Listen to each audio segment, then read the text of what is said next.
Hello everyone, welcome to our video lecture series on multimedia and animation technologies। मैं हूं रोहित कुमार और आज जो हम टॉपिक्स कवर करने जा रहे हैं इसके अंदर वो हैं एप्लीकेशंस ऑफ मल्टीमीडिया और प्रॉब्लम्स विद मल्टीमीडिया। तो लास्ट लेक्चर में हमने पढ़ा था मल्टीमीडिया के बारे में, इंट्रोडक्शन टू मल्टीमीडिया। फिर हमने पढ़ा था कि मल्टीमीडिया के टाइप्स, फिर हमने पढ़ा हाइपर टेक्स्ट, हाइपर मीडिया, उसके बाद हमने एनिमेशन के बारे में पढ़ा, उसकी टेक्निक्स पढ़ी। तो आज हम पढ़ेंगे ये दो टॉपिक्स। तो पहले हम पढ़ेंगे एप्लीकेशंस ऑफ मल्टीमीडिया।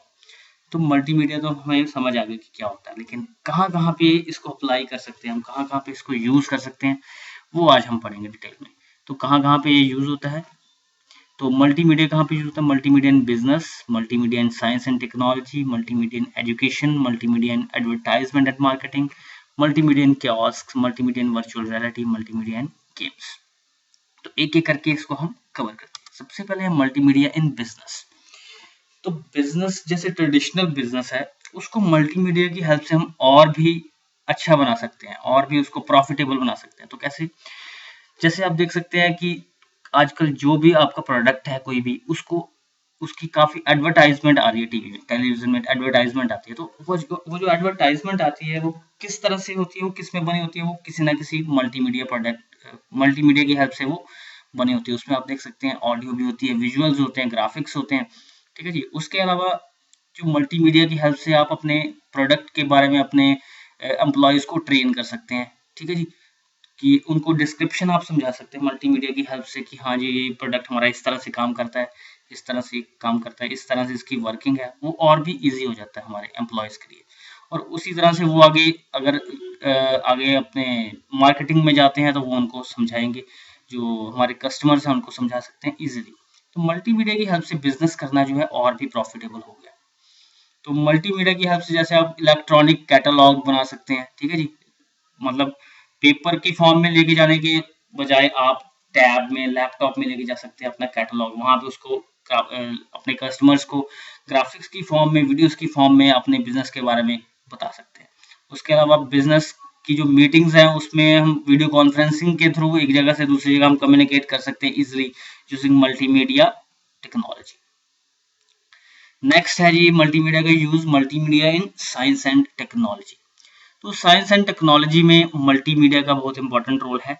जैसे कि हमने अपने स्टूडेंट्स को समझाना है या हमने अपनी रिसर्च करनी है, तो उसमें किसी प्रोडक्ट के बारे में हम इजीली किसी को समझा सकते हैं, ठीक है। जैसे कि फॉर एग्जांपल किसी केमिकल कंपाउंड है, उसके बारे में हम डिस्क्राइब करना है हमने, तो मल्टीमीडिया की हेल्प से, आप ग्राफिक्स की हेल्प से आप अपने स्टूडेंट्स को या अपने अपने साथ वाले मेंबर्स को आप इजीली समझा सकते हो, ठीक है जी।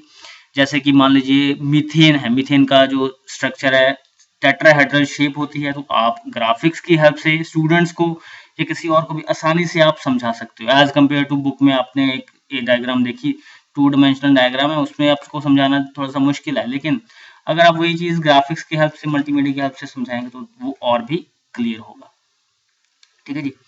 तो मल्टीमीडिया की हेल्प से जैसे कि साइंस एंड टेक्नोलॉजी की एडवांसमेंट होगी, तो जो कार है आपकी, कार जो है विदाउट ड्राइवर रन होती है, ठीक है जी। विदाउट अ ड्राइवर आपकी कार रन हो सकती है। आपको सिर्फ टच स्क्रीन को यूज करना है, वहां पे ऑप्शंस होंगे, उनकी हेल्प से ही आप जो है कार को ड्राइव कर सकते हैं विदाउट हैविंग अ ड्राइवर। तो स्टूडेंट्स जो है लर्न कर सकते हैं without having a teacher in front of them, ठीक है, with the help of multimedia.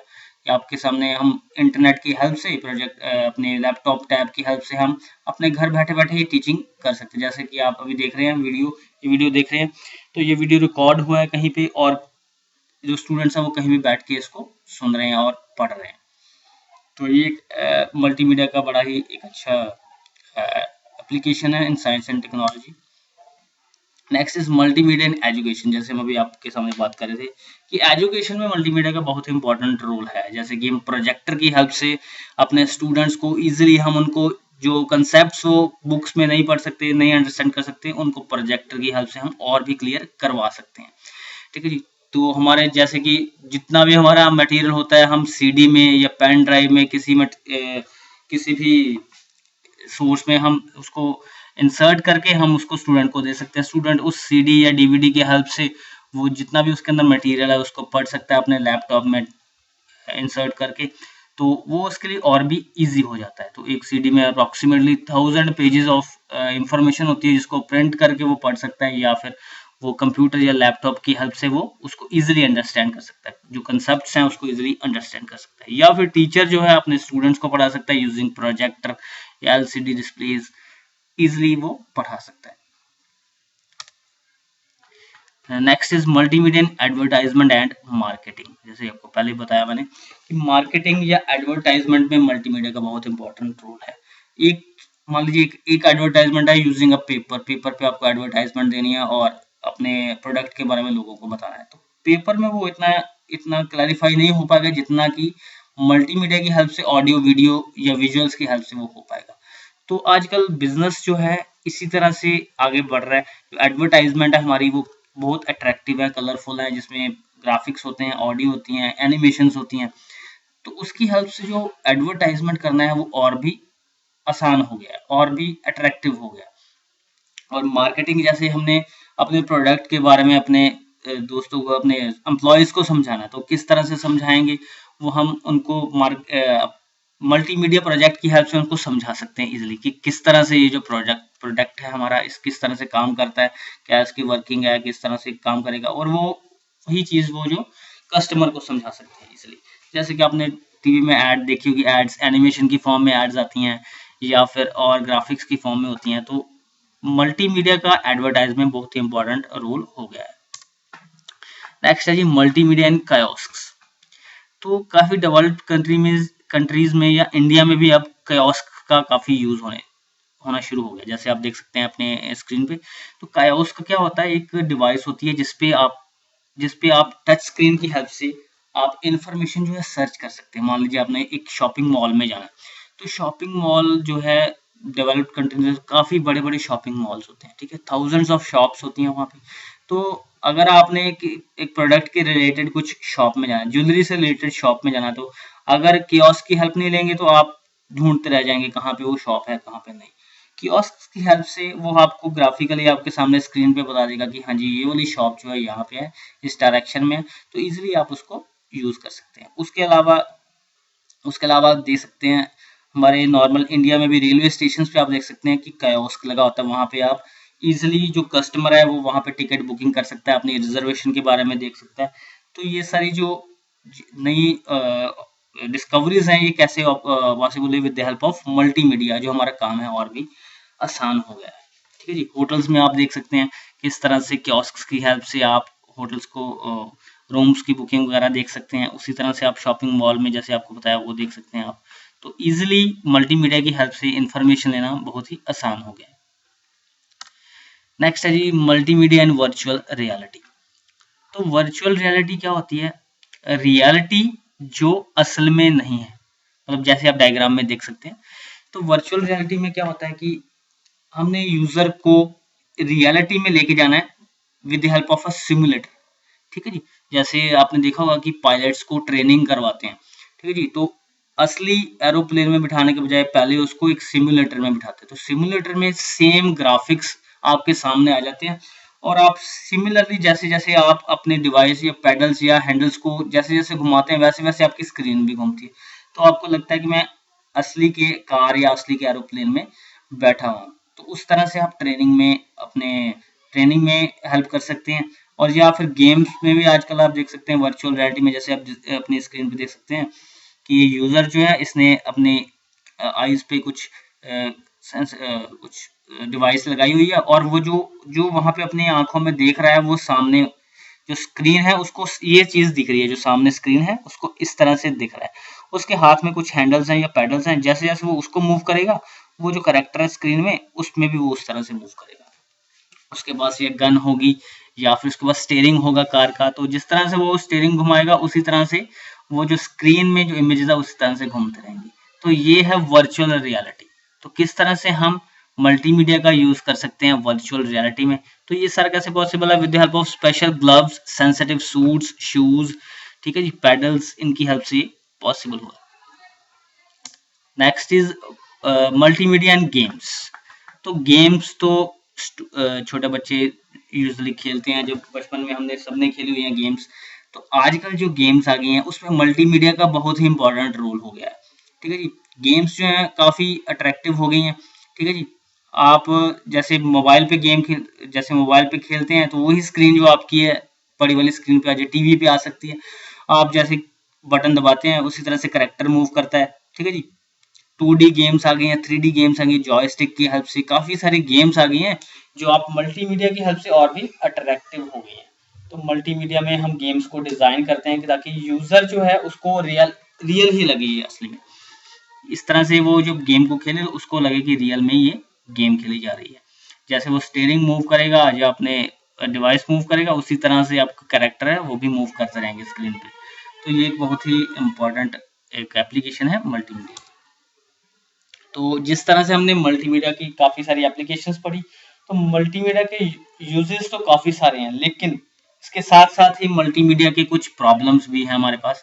तो कौन कौन सी प्रॉब्लम्स हैं हमारे पास मल्टीमीडिया की? तो 3 टाइप की प्रॉब्लम्स हैं: इन्वेस्टमेंट कॉस्ट, टेक्निकल रिक्वायरमेंट्स और सोशल प्रॉब्लम्स। तो एक एक करके इसको पढ़ते हैं। सबसे पहले है जी इन्वेस्टमेंट कॉस्ट। तो मल्टीमीडिया प्रोजेक्ट जो है बनाने के लिए काफ़ी हमें कॉस्ट पे करनी पड़ती है। ठीक है जी, मल्टीमीडिया सिस्टम को सेटअप करने के लिए काफ़ी कॉस्ट पे करनी है, हार्डवेयर, सॉफ्टवेयर, इन सब के लिए काफ़ी हाई कॉस्ट हमें पे करनी पड़ती है। जैसे कि हमें अगर मल्टीमीडिया कियोस्क लगाना है तो उसकी डेवलप करने के लिए उसकी जो कॉस्ट है काफ़ी हाई होगी। ठीक है जी, हार्डवेयर उतना कॉस्टली नहीं होता है जितना कि उसके उसको हार्डवेयर इतना कॉस्टली नहीं होता है जितना कि उसको डेवलप मल्टीमीडिया प्रोजेक्ट को डेवलप करने के लिए जितनी कॉस्ट लगती है। ठीक है जी, तो एक ये बहुत ही बड़ा एक डिसएडवांटेज है। उसके लिए हमें काफ़ी मेहनत करनी पड़ती है मल्टीमीडिया प्रोजेक्ट बनाने के लिए। उसके लिए फिर जो हमारे डेवलपर्स हैं उसको हमें हाई पेमेंट देनी पड़ती है, जो कि एक बड़ा ही ड्रॉबैक है मल्टीमीडिया। नेक्स्ट है जी टेक्निकल रिक्वायरमेंट्स। ठीक है जी, तो जो हमारा जो मल्टीमीडिया डाटा होता है उसमें ऑडियो भी होता है, विजुअल्स भी होते हैं, वीडियोस भी होते हैं, एनिमेशंस होती है, तो जिसके कारण जो डेटा है वो काफ़ी हैवी हो जाता है। तो उसके लिए हमें हैवी डिस्क, हैवी प्रोसेसर्स चाहिए होते हैं, पावरफुल कंप्यूटर्स चाहिए होते हैं, माइक्रो प्रोसेसर चाहिए होते हैं, सेकेंडरी मेमोरी चाहिए होती है काफ़ी ज़्यादा। ठीक है जी, स्टोरेज के लिए, तो जिसकी कॉस्ट जो काफ़ी हाई हो जाती है। ठीक है जी, तो ये एक डिसएडवांटेज है मल्टीमीडिया प्रोजेक्ट की।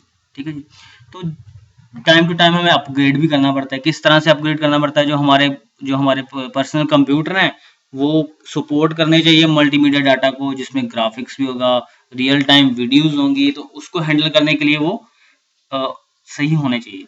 तो उसको हमें अपडेट करना पड़ता है, अपग्रेड करना पड़ता है। ठीक है जी, जैसे मल्टीमीडिया फाइल आती है उसको स्टोर करने के लिए हमें लार्ज अमाउंट ऑफ डाटा होता है, स्टोरेज चाहिए, हाई मैग्नेटिक डिस्क चाहिए, ऑप्टिकल स्टोरेज चाहिए। ठीक है जी, तो ये भी एक ड्रॉबैक है, उसके लिए हमें कॉस्ट पे करनी पड़ती है। तो जैसे जैसे टेक्नोलॉजी अपडेट होती है वैसे वैसे हमें सॉफ्टवेयर भी चाहिए, न्यू सॉफ्टवेयर चाहिए, लेटेस्ट सॉफ्टवेयर चाहिए, सॉफ्टवेयर जिसकी उसकी कॉस्ट भी पे करनी पड़ती है। ठीक है जी, और उसके लिए अगर हमने मल्टीमीडिया को इंटरनेट पे अगर हम यूज़ करना चाहते हैं तो उसके लिए हमें मतलब इंटरनेट के लिए उस ऑडियो और वीडियो को उस तरह से क्रिएट करना पड़ता है ताकि वो स्ट्रीमिंग उसकी जो है इतनी स्लो ना हो जाए स्ट्रीमिंग। ठीक है जी, तो ये सारी चीज़ें हमें देखनी पड़ती हैं, ये एक डिसएडवांटेज है मल्टीमीडिया का। Next is social problems. तो जिस तरह से मल्टीमीडिया प्रोजेक्ट्स आ गए हैं, लोग जो है टेलीफोन का, फोन्स का ज़्यादा यूज़ करना शुरू हो गए हैं, तो उसके कारण जो है सोशल इंटरेक्शन जो है वो काफ़ी कम हो गई है। लोग जो है सिर्फ वर्चुअली एक दूसरे के साथ फोन्स पे ही, सोशल नेटवर्किंग पे एक दूसरे के साथ बातें करते हैं, मिलते हैं, लेकिन रियलिटी में जो है वो एक दूसरे के साथ मिलना जुलना जो है काफ़ी कम हो गया है with the advent of this multimedia. तो ये एक बहुत ही बड़ा एक ड्रॉबैक है मल्टीमीडिया का।